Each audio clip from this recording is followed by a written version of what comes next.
साथियों, आज हमारा ये दोराहाट टूर का दूसरा दिन है। भाई काम तो कल निपट गया है, ऑफिशियल काम तो सारा हो गया है। तो आज हम माँ दूनागिरी के दर्शन के लिए निकल रहे हैं और माता के दर्शन करते हैं। आइए आप भी हमारे साथ चलिए, दर्शन करते हैं माता जी के। साथियों, माँ दूनागिरी टेम्पल जब हम जाते हैं मंदिर में माता के दर्शन के लिए, तो रास्ते में एक छोटा सा ये आपका TRC वालों का, जिसको टूरिस्ट रेस्ट हाउस भी बोलते हैं, कुमाऊं मंडल का है, ये पड़ता है, राइट, रास्ते में है और काफ़ी सुंदर ये देखने में लगता है। और सबसे इम्पोर्टेंट ये है कि यहाँ पे अगर आप जाएं तो एक छोटा सा आप देखें, ग्रासलैंड जैसा कहेंगे इसको, छोटा सा घास इन्होंने यहाँ उगा के इसको तैयार किया हुआ है और ये सुंदर से फूल यहाँ पर दिख रहे हैं। तो यहाँ पे एक हल्का सा आप हॉल्ट जैसा ले सकते हैं।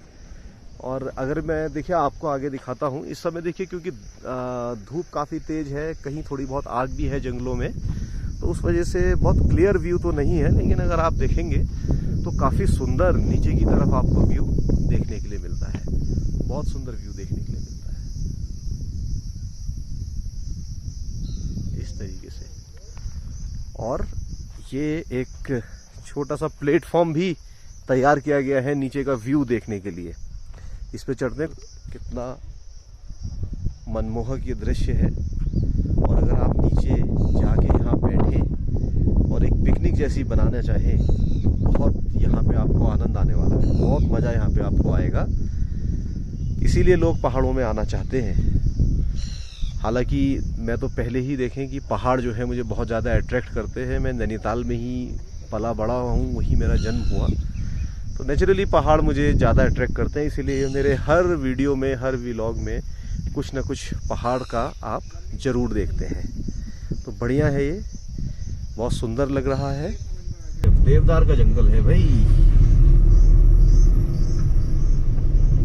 हैंडपंप से पानी पीते हुए बच्चे।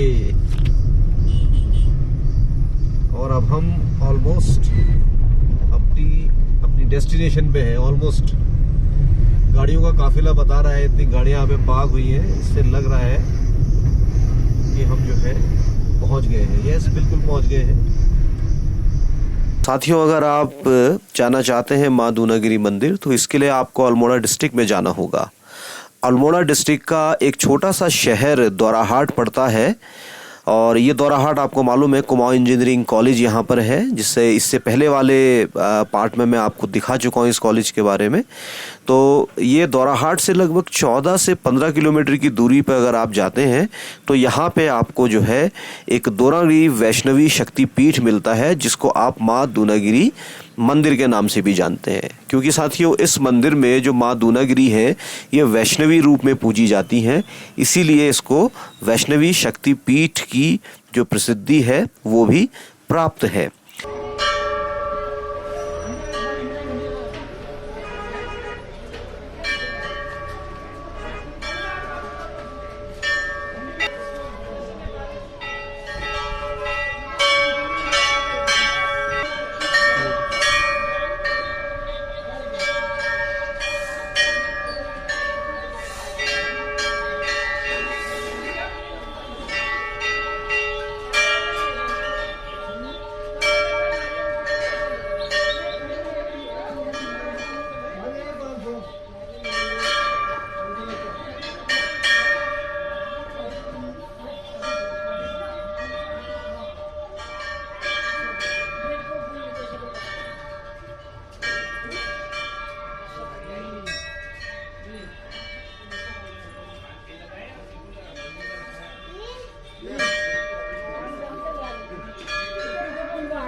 अच्छा साथियों, पुराण के हिसाब से ऐसा माना जाता है कि जो गुरु द्रोण थे, पांडवों और कौरवों के जो गुरु द्रोण थे, उन्होंने इस पर्वत पे तपस्या की थी और इस तपस्या के चलते ही इस पर्वत का नाम जो है द्रोणागिरी पर्वत भी है। लेकिन अगर आप इसके थोड़े से इतिहास में और जाना चाहें साथियों, तो ऐसा माना जाता है कि जब राम रावण युद्ध के दौरान लक्ष्मण को शक्ति लगी, मेघनाथ ने जो शक्ति उनको लगाई थी, सुषेण वैद्य जी ने हनुमान जी से ये कहा था कि आप जो है द्रोणांचल पर्वत चाहिए और वहाँ से संजीवनी बूटी लेकर आइए। तो भगवान क्यों, जैसा कि आप सभी को मालूम है, हनुमान जी पहचान नहीं पाए, भूल गए और उनको पता नहीं चला कि कौन सी संजीवनी ले जानी है। तो उन्होंने पूरा का पूरा द्रोणांचल पर्वत उठाया और उसको लेके जा रहे थे। तो ऐसा माना जाता है कि उस पर्वत का एक छोटा सा भाग टूट के जिस जगह पे गिरा वो यही जगह थी जिसको आप जो है द्रोणागिरी मंदिर के नाम से भी जानते हैं। और इतिहास में तो ऐसा भी मिलता है कि लगभग 1318 ईस्वी में जो कत्यूर डायनेस्टी थी, कत्यूर वंश था, इसके एक राजा थे सुधारदेव, इन्होंने इस जगह पर जो है मंदिर बनवाया था। और मंदिर बनवाने के बाद यहाँ पर इन्होंने माँ दुर्गा की मूर्ति जो है वो स्थापित करी थी। और सिर्फ माँ दुर्गा की मूर्ति ही स्थापित नहीं करी, यहाँ पे गणेश भगवान, ठीक है, और इसके अलावा शिव जी भगवान। अब इसमें गोलजू देव की भी जो आपकी मूर्तियां हैं यहाँ पे आपको देखने के लिए मिलती है, क्योंकि जब एक जगह भगवान रहते हैं तो वो अपना पूरा परिवार लेके, अपना पूरा साथ लेके चलते हैं। इसलिए धीरे धीरे सारे ही देव इस स्थान पे एकत्र होते जा रहे हैं। और साथियों, यहाँ पे आने के बाद, पहले भी मैं यहाँ पर आया हूँ, यहाँ पे आने के बाद आपको जो शांति प्राप्त होती है और जो यहाँ का जो माहौल है वो इतना शांति प्रदान करने वाला है, इतना अच्छा है कि आपका यहाँ से बाहर जाने का मन ही नहीं करेगा। तो इसी के चलते मैं आपको यहाँ द्रोणागिरी पर्वत की यात्रा पे लेकर आया हूँ। आइए माँ के दर्शन करते हैं। जय माता दी। साथियों, ये है माँ पार्वती झूला और यहाँ पे अक्सर देखिए ये भी पर्यटकों के लिए, पर्यटक तो नहीं कहना चाहिए, श्रद्धालुओं के लिए एक आकर्षण का केंद्र है। जिनकी नई नई शादी हुई होती है, जो नए मैरिड कपल होते हैं, यहाँ की लोकल मान्यता ये है कि वो आशीर्वाद लेने इस मंदिर में जरूर आते हैं।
पंडित जी, ये जो हम मंदिर से नीचे चढ़ के आते हैं ऊपर, हाँ जी, तो काफी सीढ़ियाँ चढ़ के आते हैं। हाँ जी, हाँ जी। तो अनुमानित कितनी सीढ़ियाँ यहाँ पर है?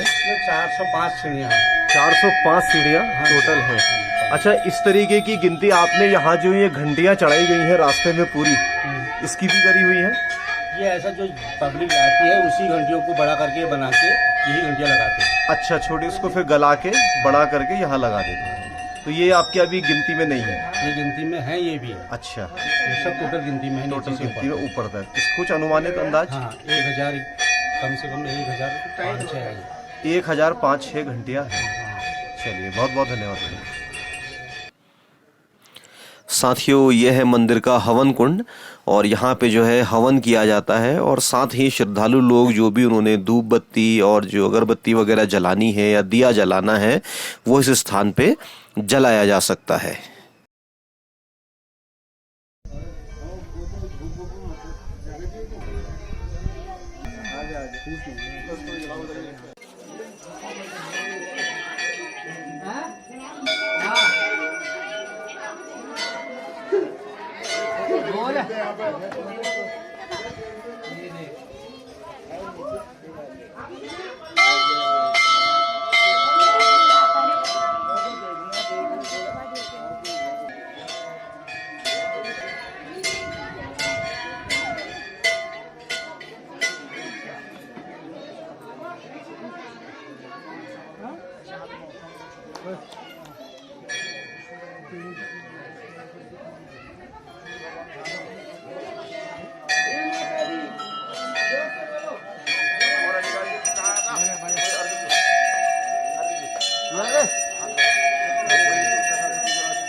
इस रास्ते से जाकर हम एक जो बाबा जी हैं यहाँ पे उनकी जो है कक्ष तक पहुँचते हैं, जो कि विभूति वगैरह भी देते हैं। अगर कोई बच्चा डर जाए और कुछ उसको प्रॉब्लम हो जाए तो उसको वो डर दूर करने के लिए भी ये विभूति यहाँ से ली जाती है। काफ़ी दूर दूर से लोग आके इसको लेके भी जाते हैं।